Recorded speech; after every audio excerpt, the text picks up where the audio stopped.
Travel. My name is Lisa Elvin Stoltari, and I'm a genealogist and a passionate traveler. Over the last 4 years, I have been exploring Les Filles du Roi, the King's Daughters, in addition to other series that I've been doing. There are over 700 Filles du Roi, King's Daughters. I'm now on episode 315. We've come a long way. We still got a long way to go. Thank you so much for all your support. And speaking of support, there are a couple of ways you can show it. You can subscribe if you haven't already. That helps. And then we have the like button, which is a like button is just for the video that you're watching. And that helps spread the news, if you will. And then the notify is for you so that you get notified anytime I post new content. The next three are ways to help the channel grow. We have a super thanks that is just a super thanks on a video, and you can give a 99 cents or any amount. I love getting these. They're kind of like surprise little gifts, so absolutely appreciate that. And then we have the PayPal button on my website, which a lot of people use. They sometimes people do it automatically. They do it monthly, or they do a one shot. It really is very, very easy. And then the newest thing that we've been doing is the memberships, and they start at 99 cents a month and they go all the way to $24.99. Each level gives you different perks, but all of you get early access to all the videos I post. So that is something that a lot of people have told me they really appreciate. So with that being said, let's get started and get to know our Filles du Roi of this episode. We are going to be looking at Les Filles du Roi, episode 315, Madeleine Tisserand, and she is a viewer request. Let's get to, I don't have her in my file, so let's get to know Madeleine a little bit better. Madeleine was born in 1650 in a commune called Quiberon-les-Clermont in France. Her parents were Louis Tisserand and Louise d'Estory. Now, this particular commune is found in the Hauts-de-France region. You can see it, how it is just up from Paris. And inside of that region, we have the département or county of Oise. This is where she would have been born and baptized. In fact, the church that she would have been baptized would have been the Church of Saint Etienne that you can see right in the middle of your screen. It's also known as, or it's not known as the St. Stephen's Church, but that would have been its English translation. It dates back to the 12th century, so it has really withstood all of the amazing things that would have gone on throughout the time from the old regime, the French Revolution, all of that. It's still standing. And then we have a beautiful picture of a castle that is still standing in that area. And so this is what these places, they kind of like they're hidden treasures. And all of a sudden you come across a very small place with a beautiful castle or a 1,000-year-old church. Just amazing potentials for tourism and just being inspired. And if this is your ancestor, imagine walking these steps and knowing that she would have lived there and been there. I just think that's amazing. Let's see her journey. Madeleine arrived in New France on the ship called L'Espérance, which means hope. September 3rd, 1673, and guess what? It was the last ship out. There was no other ship that came afterwards. Whatever the Filles du Roi were going to do, it was done. And there was no more Filles du Roi coming into the country. So she literally grabbed the last ship. This is after her mother died, and she arrived in New France with a dowry of 200 pounds.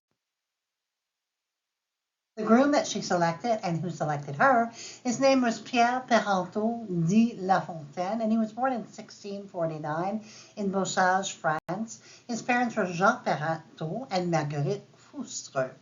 Bosage is a small community located in today's Charente-Maritime department, which is found in the Nouvelle-Aquitaine region.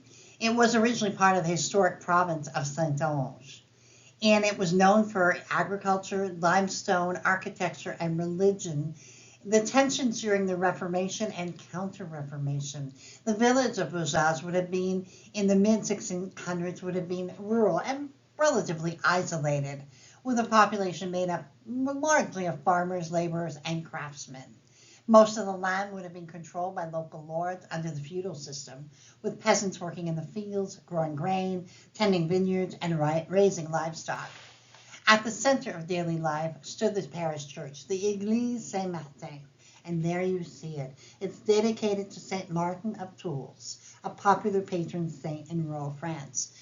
And this is where Pierre would have been baptized. Now, this was a time of high tension, and during this period, the Protestant population was absolutely up in arms and was, to some degree, persecuted, or to many degrees. And the Edict of Nantes was, allowed for temporarily religious coexistence, but its enforcement was really inconsistent. By the time Pierre Parenteau was born in 1649, pressure on Protestants was growing. This, combined with economic hardships and opportunities, led many young men from this region, both Catholic and Protestant, to emigrate. Today, Beausage remains a small and quiet village, and the modest stone church of Saint Martin still stands. So absolutely, and I've included a little modern day restaurant just to kind of give you a feel for it. Let's see what brings Pierre, how he comes to New France. According to some sources, he was a Carignan-Salière soldier, and he arrived in September of 1665. And I have not been able to confirm the troop he was in. If one of you has this information, please put it in the notes. I'd love to be able to confirm this. And certainly I don't see him on a manifest. And so just have a look in your files and see if you can correct me. I'd really appreciate it. Quebec City on September 12th, 1673. So at Saint-François-du-Lac, and Saint-François-du-Lac was founded as a French Jesuit mission village for converted Abenaki and other native peoples during the colonial years. The population currently is 1,900, almost 2,000.